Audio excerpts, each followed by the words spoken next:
कल क्या पढ़ाया था आप लोगों को? कोशिका। ठीक, चलिए कोशिका के बारे में हम आपको कुछ समझाते हैं। कोशिका तो ऐसे हो गया था और भरपूर आए हम आपको तैयार होके कुछ और पढ़ाएगा। तो चलिए हम कोशिका के प्रकार के बारे में थोड़ा सा वर्णन करके आपको बताते हैं। कोशिका का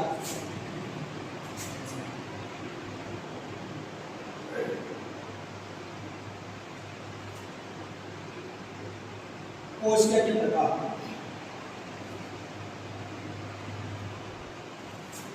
क्वेश्चन कुछ इस तरीके हो सकता है, हाउ मेनी काइंड्स ऑफ कोशिकाएं कितने प्रकार की होती हैं? तो कोशिकाएं वैसे ना उस संरचना के हिसाब से देखा जाए, उसके स्ट्रक्चर के बारे में देखा जाए, उसकी बनावट के आधार पर देखा जाए तो कोशिकाएं दो प्रकार की। कितने प्रकार की? दो प्रकार की हुई। वो कौन कौन सी है? तो आइए देखते हो। पहला है प्रोकैरियोटिक्स। क्या है? प्रोकैरियोटिक्स।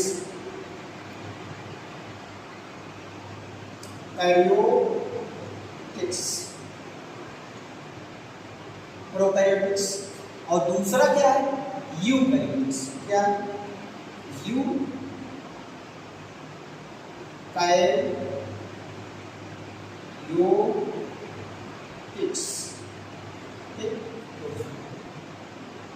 एक कोश की कोशिका और बहुकोश की कोशिका। दो प्रकार की कोशिकाएं हैं।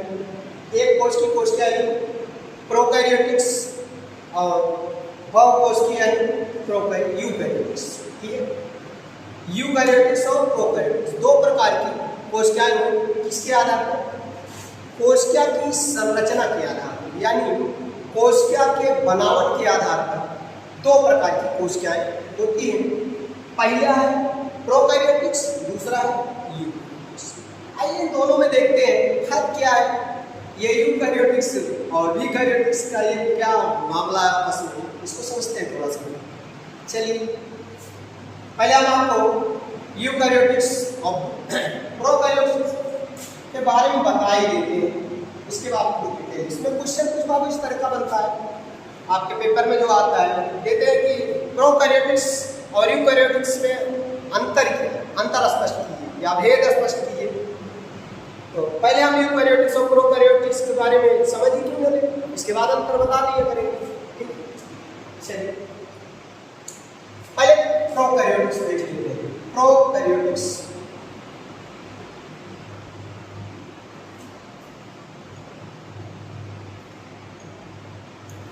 एक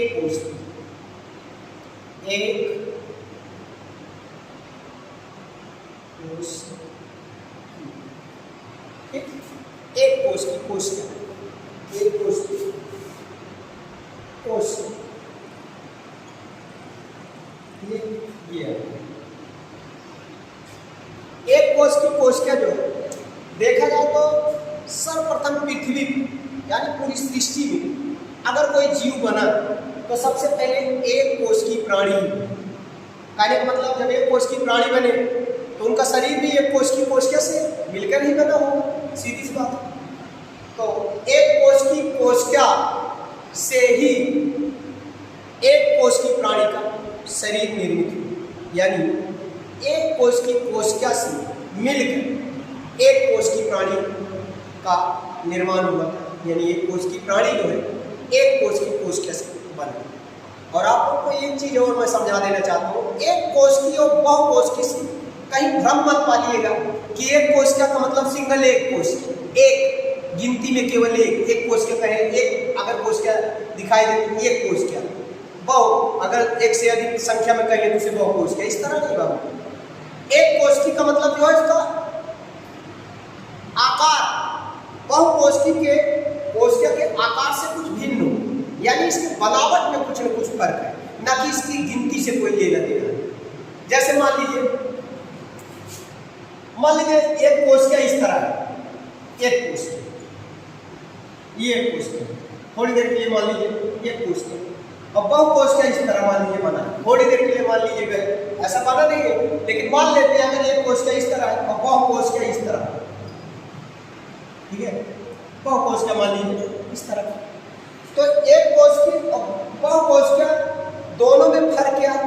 हमने कहा सिर्फ बनावट में फर्क है, सिर्फ उसके आकृति में, उसके स्ट्रक्चर में कुछ न कुछ आपस में डिफरेंट फर्क है। तो एक कोशिका की बनावट कुछ अलग तरीके की होगी, यानी एक कोशिका जो होगी कुछ अलग तरीके की बना होगी, और बहु कोशिका जो है वो कुछ अलग तरीके की बना होगी। ना कि गिनती, मान लीजिए एक कोशिका, हम 3-4 ऐसे कोशिका आपको दिखा दिए, तो इसको ये मत मानिएगा कि ये बहु कोशिका है क्योंकि कई है, ऐसा नहीं है। अब इस तरह का जो बना होता है, चाहे एक हो और चाहे 1000 हो, उससे नहीं मतलब। अगर इस तरह बना तो एक कोशिका मान ली, अगर हम इस तरह एक कोशिका माने हैं तो इस तरह कहीं भी दिखे तो हमें इस एक कोशिका ही बताना है, चाहे वो 1000 रखे गए हो चाहे एक ही हो, ठीक है। तो एक कोशिका मान लीजिए बहु कोशिका में मान लीजिए थोड़ी देर के लिए ये एक बना है, तो हम इसे एक कोशिका नहीं बोलेंगे, क्योंकि इस बहु कोशिका इस तरह अगर बनी होती है तो चाहे एक हो चाहे 100 1000 उससे नहीं मतलब। इसका आकार अगर बहुकोशिका की तरह है तब हम चाहे एक हो चाहे कितना उससे नहीं मतलब है, सिर्फ हम इसे बहुकोशिकी ही कोशिका बोलेंगे। समझ में आया ये चीज? इसे गिनती से मतलब काउंटिंग के हिसाब से मत समझिएगा, ठीक। अब आइए देखते हैं थोड़ा कोशिका के बारे में। जैसा कि आप लोगों को मैंने बताया था कि कोशिका की खोज